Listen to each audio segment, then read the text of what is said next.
গল্পের নাম ত্রিপুর। গল্পটি যদি তোমাদের ভালো লাগে তাহলে আমার চ্যানেলটি লাইক, শেয়ার ও সাবস্ক্রাইব করো। তোমরা তো জানোই দেবতাদের সঙ্গে অসুরদের ভয়ানক শত্রুতা ছিল। দিন রাত কেবল দেবতা ও অসুররা মারামারি করত।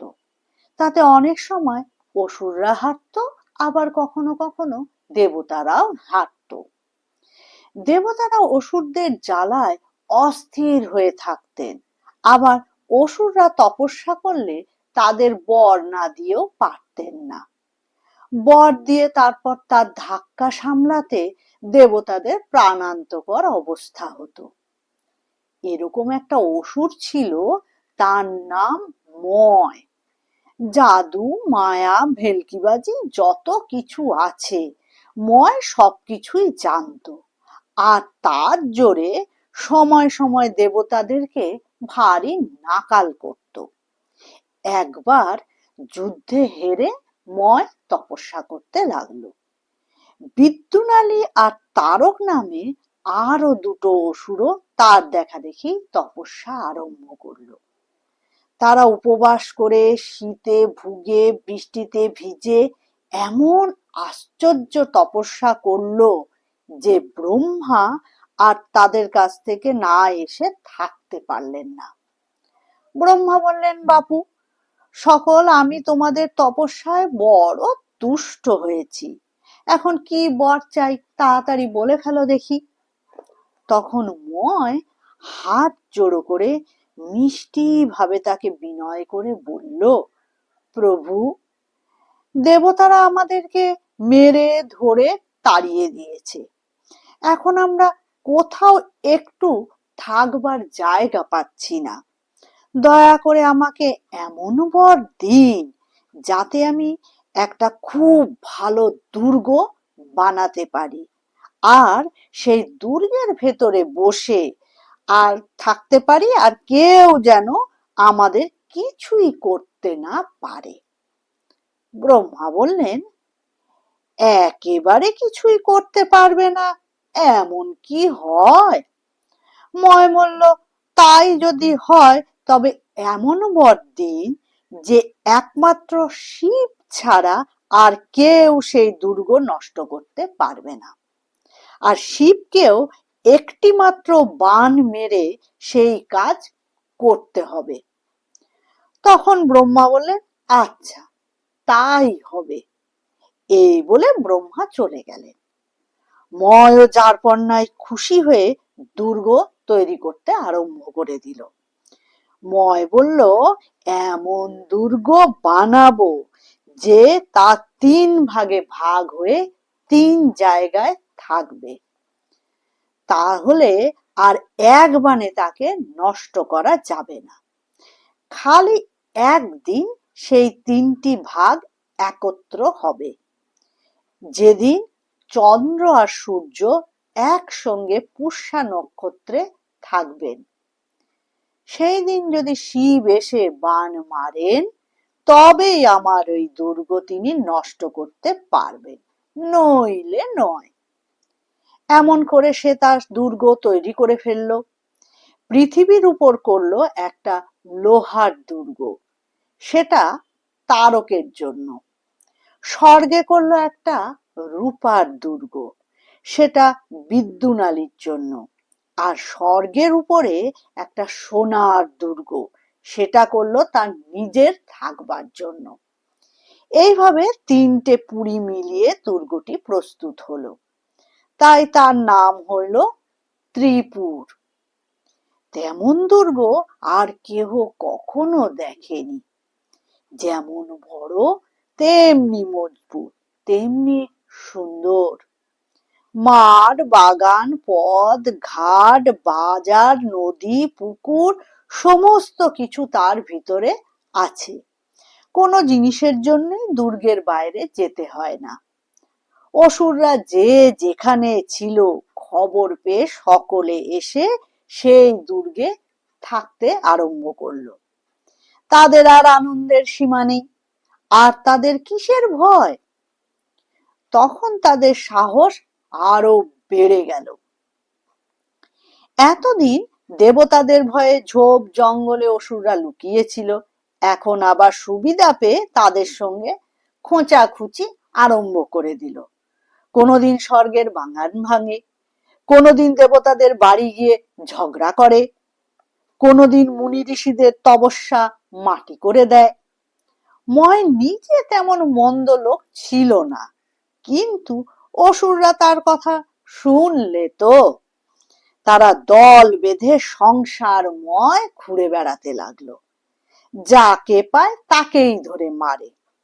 তাদের ভয়ে লোকে স্থির হয়ে ঘরে থাকতে পারছিল না। তখন সকলে ব্রহ্মার নিকটে গিয়ে জোর হাত করে বলল, হে পিতামহ, আপনি তো অসুরদিগকে বর দিয়ে দিয়েছেন, এখন আমাদের কি উপায় হবে? অসুরদের জ্বালায় আমরা প্রাণে বাঁচতে পারছি না। আপনি যদি এদের শাসন না করেন, তবে আর সংসারে দেবতা, মানুষ বা জীবজন্তু কিছুই থাকবে না। ব্রহ্মা বললেন, তোমরা ব্যস্ত হইও না, আমি বর দিয়েছি বটে, কিন্তু উপায়ও রেখে দিয়েছি। এই শুনে সবাই বলল, ঠাকুর তাড়াতাড়ি বলুন প্রভু, কি উপায় রয়েছে? ওদের ওই দুর্গ একটি বানেই ভেঙে ফেলা যায়, কিন্তু তা তোমরা পারবে না। চলো শিবের কাছে যাই, তিনি একমাত্র এই কাজের উপযুক্ত। শিব তার ঘরে বসে তপস্যা করছিলেন। এমন সময় ৩৩ কোটি দেবতা সকলে মিলে শিবের কাছে এসে জোর হাতে তার স্তব করতে লাগলেন। শিব বললেন, তোমরা কি জন্য এসেছো? বলো, আমি তোমাদের কি উপকার করতে পারি, এখুনি তাই করব। দেবতারা বলল, অসুররা তো আর আমাদের কিছুতেই থাকতে দিচ্ছে না, এখন আপনি আমাদেরকে রক্ষা করুন। আমাদের বাড়ি বাগান সব ভেঙে দিয়েছে, হাতি ঘোড়া ধরে নিয়ে গেছে, ধন রত্ন লুট করেছে, এরপরে বোধহয় প্রাণেও মেরে ফেলবে। দোহাই ঠাকুর, আমাদের রক্ষা করুন। তাই শুনে শিব বললেন, তোমাদের কোনো ভয় নেই, আমি ত্রিপুর দুর্গ পুড়িয়ে দেব। একখানা ভালো রকম রথ আনো তো। এক কথায় দেবতারা সকলে মিলে সংসারের সকল ভয়ঙ্কর আর আশ্চর্য জিনিস দিয়ে এমন চমৎকার এক রথ প্রস্তুত করলেন যে কি বলবো। রথের দিকে চেয়ে তো শিব অবাক। অনেকক্ষণ ধরে শিব রথের দিকেই তাকিয়ে রয়ে গেলেন। বাবা বাবা, এই রূপ রথ আমি আর কখনো দেখিনি। তারপর শিব বললেন, বেশ রথ হয়েছে, এখন এর উপযুক্ত একটি সারথি চাই। দেবতারা তো পড়ল মহা সংকটে। এমন রথের সারথি তো যেমন তেমন হলে চলবে না, এখন সারথি কোথায় পাওয়া যায়? তখন ব্রহ্মা বললেন, চিন্তা কি, আমি হব সারথি। এই বলে ব্রহ্মা যখন রথে উঠে রশ্মি ধরলেন, তখন সকলের কি আনন্দ। শিব তখন যারপন্নায় আনন্দিত হয়ে বললেন, এইবার ঠিক সারথি হয়েছে। সেই রথে চড়ে শিব যুদ্ধ করতে চললেন। সঙ্গে দেবতা গন্ধর্ব সকলে জয় জয় শব্দে ছুটতে লাগলো। ষাঁড়ে চড়ে নন্দী চলল, ময়ূরে চড়ে কার্তিক, ঐরাবতে চড়ে ইন্দ্র, সাপে চড়ে বরুণ, মহিষে চড়ে যম চললেন। শিবের যত ভূত, তারাও শিবের রথ ঘিরে গর্জন করতে করতে চলতে লাগলো। হাতির মতো পাহাড়ের মতো তাদের শরীর, মেঘের মতো তাদের ডাক। এদিকে অসুররা এ সকল দেখে শুনে বড় ব্যস্ত হয়ে উঠল। ময় তাড়াতাড়ি অসুরদের ডেকে বললেন, সাবধান সাবধান, ওই দেখো দেবতারা যুদ্ধ করতে আসছে, দেখো যেন ওরা সহজে ছাড়া না পায়। এইভাবে দেবতার অসুরদের ঘোরতর যুদ্ধ আরম্ভ হয়ে গেল। অসুররা দেখতে দেখতে যেমন ভয়ঙ্কর, শিবের ভূতরাও সকলে তেমনি বিকট। আর তাদের যুদ্ধ হলো বড় সাংঘাতিক। অসুররা মনে করে যে তারা দেখতে ভারী সুন্দর, তাই ভূতগুলোকে জানোয়ারের মতো মুখ দেখে তারা আর হাসি রাখতে পারে না। সেই ভূতদের সঙ্গে খানিক যুদ্ধ করেই আবার তাদের সে হাসি শুকিয়ে গেল। তবুও অসুররা যেমন তেমন যুদ্ধ করেনি। ময় আর তারক দুজনে নানা রূপ মায়ার খেলা ভূত আর দেবতাদের দেখাতে আরম্ভ করলো।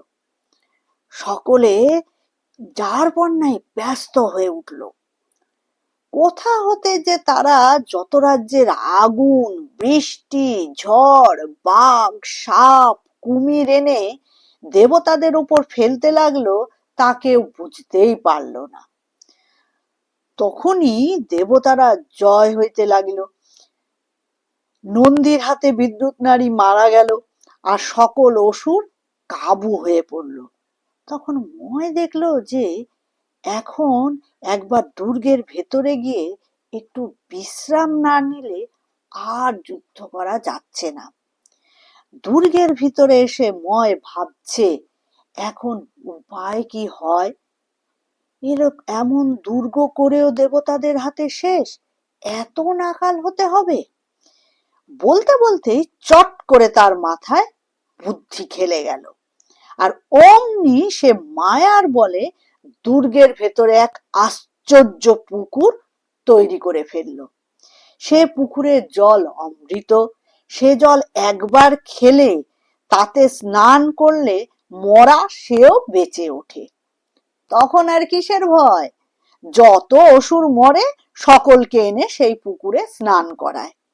এমনি করে তারা বিদ্যুৎ নালীকেও আবার বাঁচিয়ে তুলল। আরো কত মরা অসুর যে বাঁচলো তার ঠিক নেই। বেঁচে উঠেই তারা আবার বলল, কোথায় গেল শিব, কোথায় নন্দী, কোথায় দেবতা, কোথায় ভূত, মার তাদের সকলকে। এবার দেবতারা বড় সংকটে পড়ে গেল।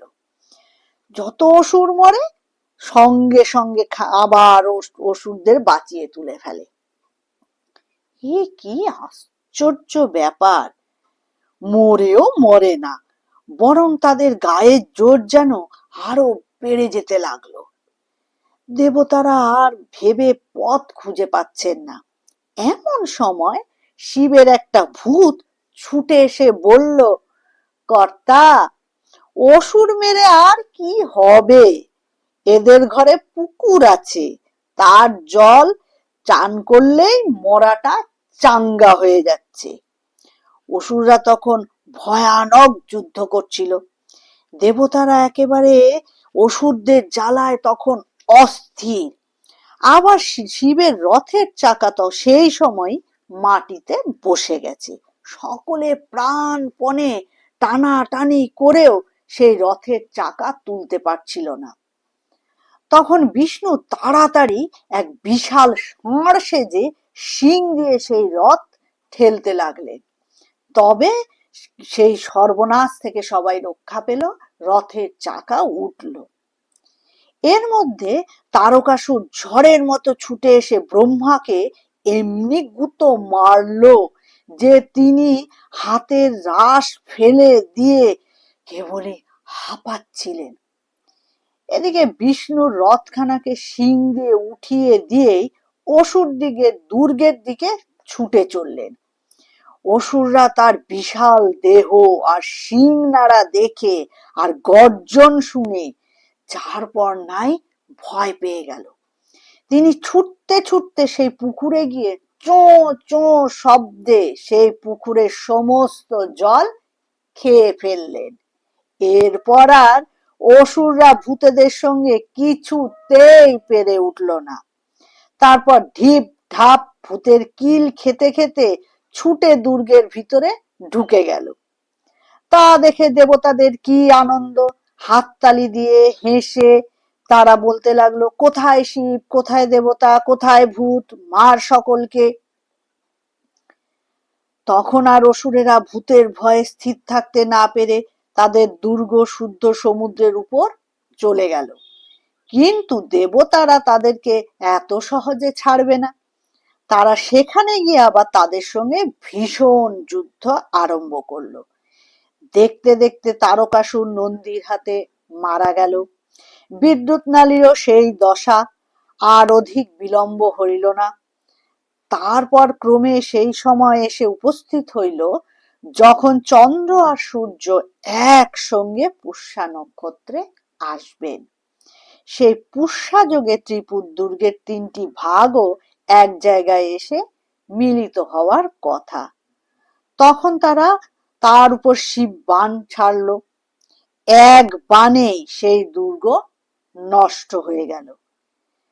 শিব তাহার জন্য ধনুর্বাণ নিয়ে প্রস্তুতি ছিলেন।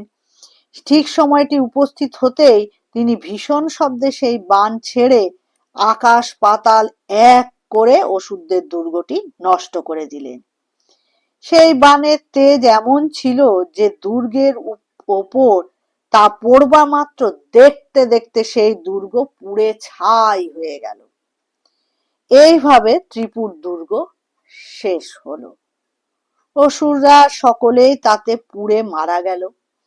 কিন্তু ময় মরেনি। সে ছিল শিবের পরম ভক্ত। তাই শিব দয়া করে নন্দীকে পাঠিয়ে আগে থেকেই তাকে সাবধান করে দিয়েছিলেন। নন্দীর কথায় সে তার থাকবার ঘর শুদ্ধ নিয়ে পালিয়ে গিয়ে প্রাণে বেঁচে গেল।